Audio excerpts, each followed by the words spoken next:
So I'm on this platform with this professor who comes up with this absolutely most absurd and ridiculous assignment. A Muslim professor from Harvard. Okay. By the way, Harvard means nothing anymore. It literally means nothing. So, the assignment is create your own religion. That's the assignment. Create your own religion. Okay.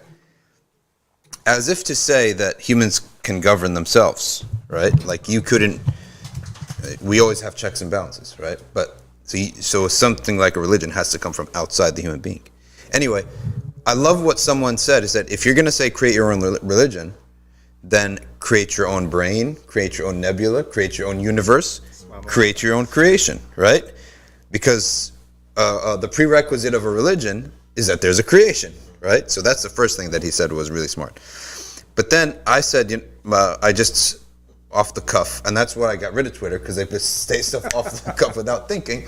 And I retweeted the guy and I said, well, the Jet will be really proud of this assignment, right? Then he goes on an oversensitive thing. This is academic work and investigation and we shouldn't be so closed-minded, blah, blah, blah, blah, blah. These guys, academics, is all a bunch of yip-yap that means nothing. On top of that, it's contradictory. So I said, look, recently I had a little back and forth about a university assignment that asked students to create your own religion. When I scoffed at the idea, one guy said, you're supposed to be open-minded. Okay? That's what they say to all Muslims who get upset about anything. Be open-minded. Okay. The prerequisite of open-mindedness is that you're not certain about something. You have a little bit of a doubt, right? Now, doubt's not always a bad thing. For example, in the field of science, it's trials and error. So if I do 10 trials and I get the same results, it's still speculative until I do like 1,000 in the summer, in the winter, in different climates, with different people.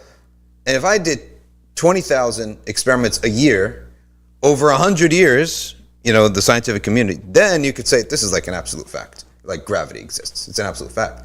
But until then, I'm pretty certain that this is what it is. I'm confident about it, but there's speculation. So we can have that. I think all of us, for our political views, every decision we make, there's speculation, right? Any decision that we go about, there's going to be some speculation, right? So we should be open-minded to that. But there are certain things, that type of thing is when there is human effort involved. When your mind is going at something and it hasn't yet reached an absolute level. But core religious beliefs are all absolute. That's what the idea of a religion is. It's like, what are your absolutes? Like, we're speculative about a ton of things. If you're intelligent, and you understand the difference between the absolute and the speculative, right? You have to be open-minded about everything, okay? But the idea of a religious belief is like, this is where I draw my line. There is a red line here. We're not passing this line. Why? Well, every religion is going to differ. Some religions will provide you with rational basis, spiritual basis, other basis. That's a true religion would do that. A cult is just following a person. People make up red lines because they love a person. That's it. That's a cult. Like we love the Prophet ﷺ, but the Prophet ﷺ and Allah Ta'ala has furnished us also with evidence that he's a prophet. Not just because we want to believe he's a prophet. There's a difference between a cult and a religion. So that's what a religion is. Now, once you make a red line and you establish, this is my principle, this is who I am, this is my belief, right? You don't question it again. Like the idea of questioning it is what we call blasphemy, because now you're going to our sanity level here, right? Why are you questioning these things that are religious beliefs? Okay, and religious belief, and that's the difference between a religious belief that is taken on examination as well as faith. You see, the ashari and Ghazali said, like we don't have taqleed in religion. Just because you're born Muslim, you still have to investigate and believe on your own. So it's not, they both can coexist. I can believe, I have no problem. I believe, I pray, I fast, and I'm going to make sure my deen is solid by studying aqidah, studying tawheed, studying proofs of prophethood, and then genuinely being convinced. So we could, all four of us here in this room, be genuinely convinced. It just so happened Ryan was not born into it, we were born into it, but we all studied the same things, and we're genuinely convinced. Khalas, I made my decision clear. And that's why a lot of us would get along with a sincere, a devout convert than a born Muslim who's lukewarm, right? This lukewarm thing, it doesn't work at all. Anyway, so then I go to him and I said, look, in matters of intellectual investigation, okay, our intellectual investigation in Islam will be on the transmission. Was this hadith sound, right? Is it daif? Is it weak? Is it fabricated? That's where our intellect will go. Then it'll go in interpretation. Did we understand it properly, right? Is this the correct understanding? And that's why we have madhahib. Some of them go outside the fold, they're wrong, right? But not kufr, just incorrect opinions. And so that's where, if we're going to go that route, then numbers matter. Wherever you put your mind in, the number of people matter, because I'm not the first person to ask this question. I'm not the smartest person to ask this question, right? The question has been asked for 1,000 years. And smarter people than us. Like modern people think because we have technology, we're the smartest. But where do we get the technology from? From all the advancements of our priors, previous nations, previous people, al-Khawarizmi and all those people, right? So those people, we look at the numbers too, because they have brains and they all lived in different, it's not like the people of the past were in like one camp. No, they were in Africa, Persia, nothing to do with each other.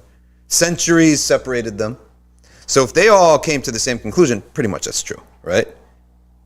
Of Islamic interpretation. Because they had nothing to do with each other, different geography, different location, all the biases would be moved away. They lived in absolutely different societies. Tell me, a man from West Africa in, let's say, 1300, Common Era, which would be like, let's say, 600 Hijri. Then someone from 300 Common Era, no, what am I saying? 300 Hijri, which would be like 1,000 Common Era. In Persia, completely different, right? There's absolutely nothing related in their society. Persia, Africa, 500 years apart, 600 years apart, 1,000 years apart. And they came to the conclusion that this is Sahih Hadith and it means X. That's probably what it means, right? There's no reason to collude. They couldn't even collude. Okay? They didn't speak the same language except for Arabic. So, that's that. Now today, if someone, the proof that every society has to have religious beliefs or else you go crazy, and that open-mindedness about this is blasphemy. A professor, imagine do a mental exercise. A professor today says, students, today we will have an open dialogue on the validity or invalidity of racism. Right? And then tomorrow, we're going to push the envelope even more because they love pushing the envelope. And we're going to revisit the narrative on Hitler. Was he really that bad? Did he know what was his origin story? Maybe he was abused as a child, right? Maybe there was a Jewish bully who abused the heck out of him. And you would see the scene in front of you and a Jewish gang beat the life out of him, right? Raped his mom, killed his dad. You don't know the story. Why don't we produce a background story, right? For Hitler, that you'll be crying watching this. Okay? So all that he was doing was a natural reaction that anyone else would have done. He watched his mom get gang raped by a bunch of rabbis. Okay? All right. How many seconds do you think this professor is going to last? Right? You wouldn't even get it off your lips. You'd be afraid to think it. The society has inculcated you in the same way. We Muslims, and like sympathetic thought to Iblis, you get out of your mind completely. Astaghfirullah, I don't even think about it, right? A sympathetic thought towards Hitler, you wouldn't even think about it. Okay? So the speed by which this guy is fired would be considered a sign of progress or closed-mindedness. Which one? Progress, right? Society would say, look at how quickly we got this guy fired for sympathizing with Hitler and sympathizing with racism, right? So why is that progress? But thinking about everything and shutting down other discussions is closed-mindedness because your aqeedah is different. That's simple as that. So all these universities, they have to actually start declaring their aqeedah, their creed. Liberal creed, woke creed, whatever you want to call it. The problem is, it's fluid. They're roaming around. They don't actually declare what creed they're upon. And then they say they're objective, right? But then you look at their actions and it's all one huge inconsistency. Like nobody would ever go and have an open-minded discussion on racism. Hitler. Okay?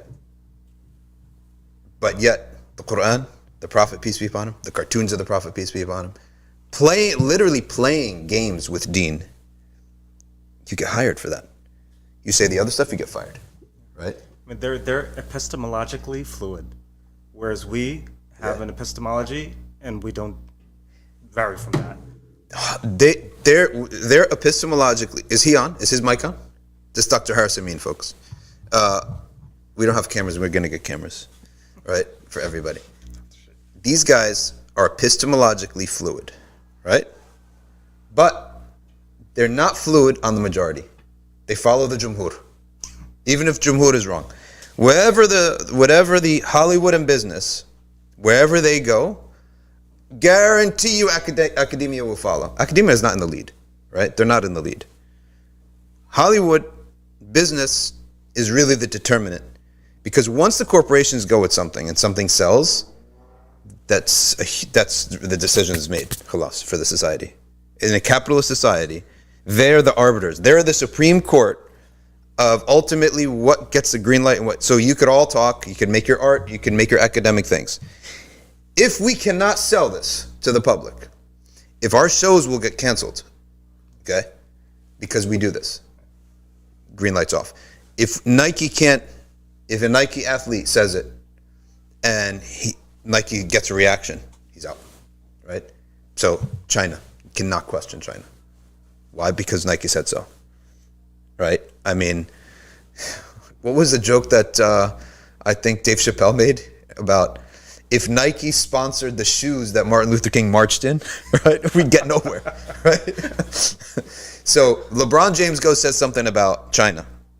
He gets a call from his agent. I just got a call. Sanad, muttasil. From his agent, from LeBron James to his agent to Nike from China, right? From the Nike ambassador to China, okay? From who he deals with in China. Direct chain of transmission. That call, between the first call and the last call is like 2 minutes with these guys. When your agent calls and he's got a message from China, you pick up that call if you're LeBron James, right? Zip it. Stop tweeting. He stops tweeting, right? Why? Billions of dollars of he has a lifetime contract with Nike. Billions of dollars are on the line, right? So he stops. Everything else, he got the go, right? You want to talk about woke, you want to talk about police brutality, you got the go, right? Yeah, in fact, do it. It sells. Kneeling by Kaepernick sells. I had a friend. I went Hajj with him. I grew up with him. Went to Rutgers together, right? He has a shipping company. They ship, a web company there. They deal with all of the international transactions of companies. He ends up sitting in, and he gets a Nike contract. So he knows their inner workings because they're dealing with them all the time, partners, they're one of his clients. So when he told me that, we knew about this Kaepernick thing, they're going to support it because they did the data analysis. And 70% of their buyers are like youth with all the attributes of who would be woke, right? So they went with it. They knew they're going to lose 30%, but that 70 will like double, right? So it was a no-brainer. And they knew that what the cost is and what the gains are to support Kaepernick. And then you had all these right-wing guys like burning their Nikes and they're never going to wear Nike again. Probably did it for 6 months, right? Like vegans. How many vegans are actually really vegan? They're vegan for like 6 years. Then he's so sick and frail and skins look terrible. No one wants to date you, right? That you have to eat some red meat, right? Wallahi, I saw the hardest core gluten-free, vegan, all these people. They don't stop after 5-6 years.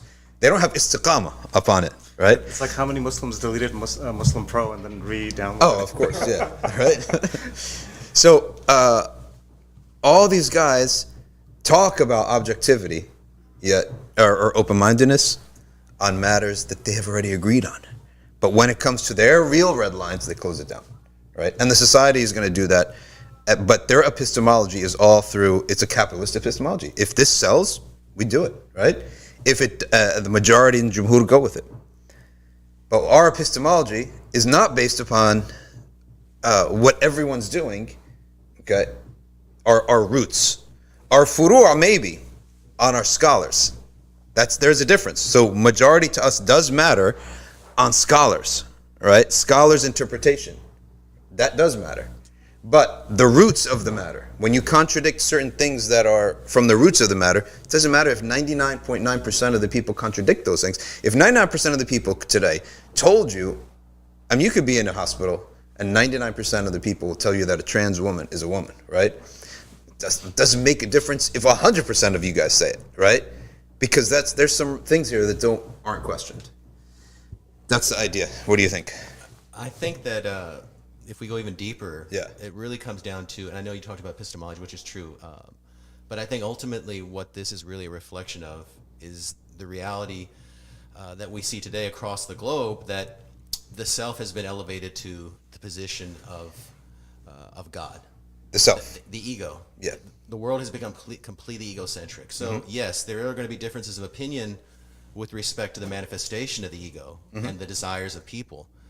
But what has happened is that I remember Sheikh Hamza saying this before. He was talking about a Native American tribe or First Nation tribe and how they had created this ground where they were trying to reflect the nature of the stars, and they said, "As above, so below." Okay. Because that was their understanding, of cosmology, that there is a creator and there is an order to the universe. What has happened now is that we flipped it, or the world has flipped it. As below, so above. Yeah. So basically what has happened is we have seen that What I feel is what God should be doing. And so basically what it comes down to, every single facet or element of society, part of society, it's all tied to the notion of the elevation of the self. Because Islam is predicated on submission to Allah subhanahu wa ta'ala. They do not believe in submission at all. They believe in submission to the self only. Yeah. And that's why you have a lot of conflicts, because ultimately in the end it leads to chaos, because when you have divergent views and everyone is tied to the ego, it's going to lead to conflict. I remember visiting Japan 25 years ago. And one of the things that was so fascinating about that country was that it was the cleanest society I'd ever been to. There was a level of honor and respect among the people.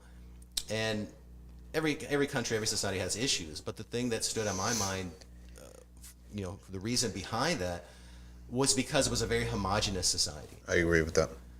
And when you have people who, look, I'm not saying we should do away with diversity, but what I'm saying is that the beauty of our deen is that we have the framework and the foundations and the principles that we can apply to every aspect of our society. And there's an allowance for variance because there's different clothes, different food, and the like, but there are parameters we do not go beyond. Yeah. And so there is order instead of chaos, inshallah. We don't go with asabiya. We go with the dedication of Allah subhanahu wa ta'ala. But when you have those barriers removed, it leads to a type of chaos. And that's why in the academic world, it's actually a promotion of that. It's an elevation of self. It's an embracing of the self. And one other quick point, I don't want to go on, but you were talking about trends. I've worked in the animation industry for quite some time, and I remember going to one of the top animation conferences in the world. We had developed an intellectual property based on or centered on female characters. Yeah. Okay. And I remember presenting to Cartoon Network, the executives at Cartoon Network, about this was like 5-6 years ago, and I remember it was a female executive. And I'll never forget the conversation I had. She said, "This is an incredible project, but we are a boys' network, not a girls' network." Which one was it? Cartoon Network. Oh, really? Oh, okay. So, but then you fast forward the clock. Yeah. Wonder Woman comes out in the theaters. Yeah. I go back the next year to the year after Wonder Woman's released. 70% of the projects, or the focus of the studios, was finding projects that centered on strong female characters. Why? Wow. Because that film made so much money. Same thing with Black Panther. Because the demographics. You look at Black Panther. Yeah. I remember talking to some African American creators about this, and I said, "Listen,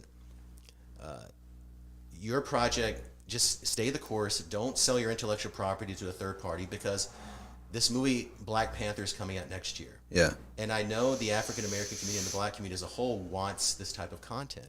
Now, I didn't know the numbers were going to be as huge as they were, But then Black Panther became this, incredible success. It got nominated for an Oscar for Best Picture.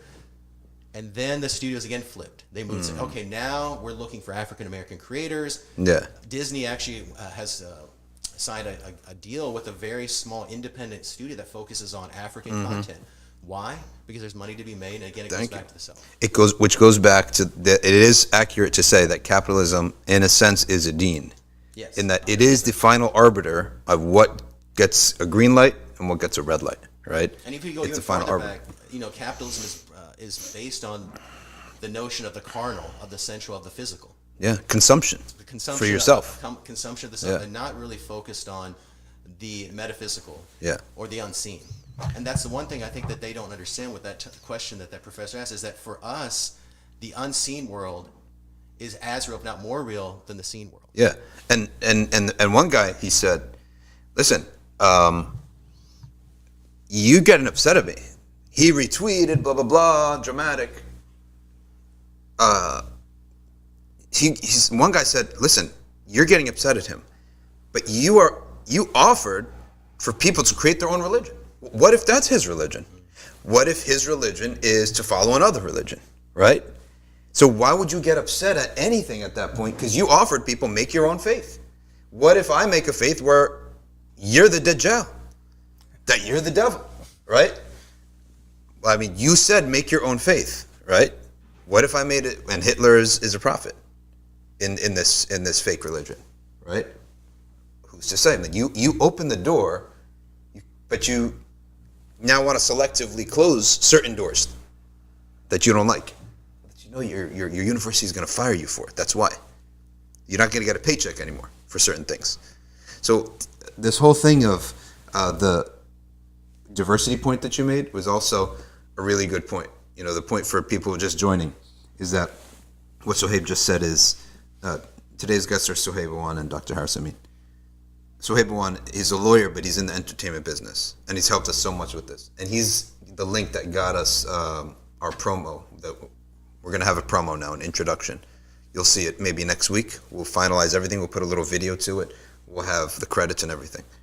But he said that our society is so diverse, and we're promoting, society promotes your desires. You have 300 million people, 350 million people in the country. You're going to have tons of desires. It's not like you're going to have, like certain African countries are like 50% Muslim, 50% Christian. The max dispute is going to be between like two parties, right? Now you got so many different desires out there that we don't live in a peaceful society anymore. The culture clash is so huge, okay, that sometimes I'm like, think to myself, I'm so exhausted. I wish, sometimes I wish I lived in a society that was homogenous, even if I was the 1% on the side that was going against the majority, for like 90% of the issues. At least this culture war is not there anymore. I'm so sick of it. Everything. Like, you can't turn on ESPN without politics. Like, sports used to be a getaway. I'm not even 110% a promoter of just watching sports all day, because there is a type of laghu at some point. It'll disrupt your spirituality if you overdo it, right? But it is good for youth, born Muslim, who are told 1,000 things are haram. You don't need 1,001 things to be haram. Let him have one thing that's halal, right? But I can't even open that anymore, and there's a political discussion. Everything is political, and culture wars in everything. So sick of it. So Japan, Egypt is very homogenous. They do have some political differentiation, but overall, you go North Egypt, South Egypt, East, West, they make the same jokes. They pretty much look the same. Everything's homogenous, right? So in that respect, there's a positive element to that. We celebrated diversity so much, but at some point you realize like it's like chaotic now, right? Well, I think that that's where we as an ummah have failed in one sense, and meaning that, I do agree that on the surface it would appear that having a homogenous society would make things easier. Yeah. But a little bit about my background. This is not a confessional or revealing everything on the show, but I actually grew up in Southwest Virginia. That's crazy. Okay, I grew up in the coal mines of Southwest Virginia. Wow. We were the only Muslim family for probably 400 square miles. For a long time. I mean, in the beginning, I remember when my father first started working in Southwest Virginia. It was, like I said, coal. This is dating myself. So you may remember this, or maybe you won't. There was a movie called Coal Miner's Daughter. They filmed in that area with Wow. Sissy Spacek. I thought the coal industry was in Pittsburgh. Is that the steel industry? That's the steel industry. Steel, Yeah. okay. So, Okay. But what's interesting is that my father still lives there, and even though he was the minority in that area, his understanding of deen and his presentation of the fundamentals of deen and his dedication to the deen at a high level, not in a superficial way, being very strong and with respect to not compromising on what's important, but explaining why it was important to the people of that region. He became beloved in that area. SubhanAllah. And every time I go there to this day, I still remember when I was in high school. Now, I don't know if this would be the case now. I remember when I was in high school, I was the only Muslim boy in high school. And I used to, high school, you go to high school basketball games or football games. I remember that I, articulated my faith to people. I stood by my deen, and I explained it in a way that made sense, that when it was time for me to pray Salah, I'm not making this up, I had friends who were not Muslim, who would walk out with me Ajib. and stand and guard SubhanAllah. me while I was outside, SubhanAllah. literally in the parking lot, because there were no other places to pray. Excuse me. So and even to this day, I mean, the people in that area, my father's never had an issue with them. Now, there's always going to be, listen, there's going to be tensions, there's going to be a little bit of racism in every corner of the globe. But my point is that people can live civilly and in peace with one another, and our deen is predicated on it if we present our way of life in a way that's not only based on believe this because we believe this, but there's an actual intellectual heritage to this. And that's what your books on Aqeedah are about. All the books on Aqeedah are about. When you present that to these people and you stand by that, there's a level of respect, which is, again, why Muhammad Ali was one of the most respected athletes, the most respected athlete in the history of modern sports. Even though people didn't, believe in his religion and he was Muslim, why was this man so beloved? If you remember the funeral, my father was able to go to the funeral in Kentucky. Yeah, so he was there. Sheikh Hamza was there, and I know a couple other people were there as well. But Imam Zayd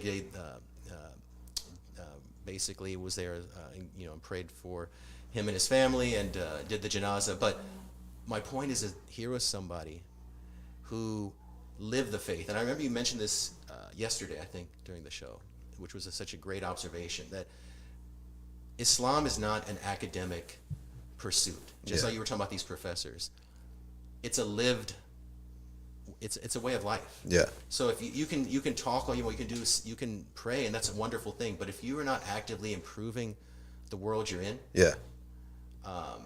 it's not worth it. This promise is the last point. Our company, our mandate is, our ummah is your story. SubhanAllah. That's great. And my thought process behind it was this: if we are going to be producing content and stories for audiences and consumers around the world, you never go to someone's house if they invite you to dinner without bringing something to them. 100%. So being included. Yeah. I don't believe in inclusivity unless you're contributing and improving the area in which you're in. Yeah. And that's what we want to do as Muslims. We actually want to improve the society as a whole, humanity as a whole. Everything that is important to us should be important to everyone else. I think the best da'wah is a great story. Yes. 100%. And it does not have to be explicit. No. Right? It doesn't have to be explicit. Right? It just because it's a great story. But I wanted to mention something that you were saying, is that you were making a point about standing up for something. In our day and age, you stood up for things outside of yourself. Like, you stood for a principle that was outside of yourself. The shift that happened very slowly without us realizing is people standing up and being bold, courageous, heroes for your desires, right? Just because my desire of something. Whereas the past paradigm was always that your desire is a lowly thing, and that's actually the easy way out in life. The easy way out in life, and it's a harmful way out, is to go the route of my desires, right? To rise above your carnal self or your lower self. This is a whole Christian paradigm, which is, we agree with this paradigm, right? All the monotheistic religions have this paradigm. Even the ancient religion that was lost, of what they call the Hyksos. These were the people who were descendants of Ishaq that took over the pharaohs, and Zuleika was one of them. right? And they had lost the revelation, time passed, they didn't know much, but they had this concept, and Zulaykha says, nafs ammar bisu. So they were people that had idea of angels. When they saw Yusuf, they said, this is an angel. So they had certain ideas, just like the Christians have certain paradigms. They have angels, demons, ego. We agree on all that, right? So the Christian society was taking this idea that you rise against yourself for a higher principle, and you sacrifice yourself, right? So he sacrifices his gold medals. I don't know if it's a myth or it's true. He throws the medal. He doesn't go to the Vietnam War. He goes to jail. So he sacrifices freedom for 3 years. He lost the belt, I think. He lost it. Yeah, he lost everything, right? I mean, they said that if you calculate how much he had lost at that time, yeah, it would be equivalent today of about $300 million. Wow. Yeah, for that. So something above his desires. And he even said that, look, I won't go into the military and fight, because they were saying, look, we don't need you to fight. Yeah. You can just go. Just do exhibition boxing matches. Yeah. That's it. Yeah. He said, look, no. They're still supporting you. I cannot, because of my faith, fight for political reasons against innocent people. Yeah. We as Period. Muslims do not fight for political reasons. So then, but today's heroes, though, they're like complete frauds. They're like fighting for. Firstly, no one attacked you, right? You notice this, like, today I'm coming out, blah blah blah, and we're victims. But no one attacked you. You invented this up in your head most of the time, right? And you're courageous for following your deepest and darkest desires when you're the one that you're going against is really just in your imagination, or my total right to believe that that's wrong, right? And my total right to say it. Like, so how are you a victim? How are you courageous going against someone that's his right to do that, right? So that's one point I want to make. The other point I want to make is regarding the epistemology, our epistemology being a prophet and the book revealed to that messenger, sallallahu alaihi wasallam, and the most correct understanding, which would be the understanding that has transcended time and place, right? What we can call Ahl Sunnah is that this is an understanding that's transcended geographic limits, and centuries. It's transcended time and place. So that's we're going to say that's the correct understanding with certainty, okay? With all those opinions. If we went on that, if we lived by that, and your great-grandfather in India lived on that, and your great-grandfather, let's say, also India, right? Lived on that. Yeah. But not Kashmir or anything. Kashmir? No. Okay. No. Pakistan or India? India. So but you're India too? Well, no, he was in India, and then he went to Pakistan. Pakistan. Okay, so subcontinent. Yes. And my great-grandfather, and then all of our great-grandkids, and who knows where our great-grandkids are going to be. Maybe your kid will be in Australia. Maybe my 3 generations down, my kid will be back in the Middle East. Maybe it'll be further west in Hawaii. Who knows? But let's say they also followed books Sunnah, normative, as they call it in academic, we call it Ahl Sunnah, right? For madhab. Okay. How much is different between them? What's different between them? From the subcontinent, in your forefather, let's say in the year 1800, in the subcontinent, practice Islam. And my great-grandkid in the year 2200, let's say, 100 years from now, 80 years from now. What year are we in, Nabeen? The year's passing so quick, I don't even know anymore. It's 2022. So let's say 180 years from now and 180 years before us, right? What is different? I could tell you what they agree on. I could tell you that the way that they believed in sexuality is the same. They would have proposed in a similar manner. Certain things they would have not done, and certain things they would have not done with their body, and similarly they would have done with their body. I could tell you what they consumed, what their contracts would not have looked like, right? We know that we wouldn't know what they're buying and selling, right? They may be buying and selling things that they never seen in between Hawaii and Pakistan 400 years apart, but we know there's not going to be riba in the contract, right? We would have known that it's not going to be riba on purpose. So much is in common. We wouldn't know that what they're doing when the sun's rising. They're both making wudu. They're both reciting the same iqamah, the same adhan. So this gives a human being such a feeling of like oneness with life, with the universe, existence. Because I know that the malaika at that time were doing the same thing malaika do, right? And our enemy, Iblis, same thing he's doing there, same thing he's doing here. He's going to lead him astray, same way he's going to lead your forefathers astray. It's the same thing. So what's different is the things that are like fun to be different. They're nice to be different. How you cooked your meat, how you cooked your food, the styles of clothes. Those things are nice to be different, right? There are styles of things that changed, that have to change, or else we will go crazy. Flavors of life. The flavors of life have to change. Like this whole setting, this whole set, these plants, these things, in 30 years, they better be different, or else you go crazy, right? Everything's got to change. Those certain flavors of life have to change. Certain things don't change. So let's say, if I go to Australia, you ever been to Australia? It's a really great, Sydney's a great city to go to. So I go to Australia, I see birds I've never seen before. Big white birds, tall, with black beaks, like hooks like this, thin hooks like this, walking around.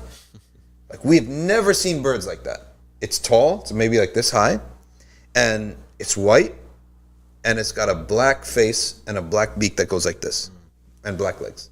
Like we've never seen a bird like this, and it's common over there, right? So that's the flavor of life. But I know like how that bird recreates, what it eats. Like I know it's not carnivorous, for example. It's not a falcon or a hawk. I know how to eat it, or that how they reproduce. So certain things Allah has kept it the same, like how they reproduce. I know that there's going to be a male and a female version, and that if flaps its wings, it's going to go up, not down.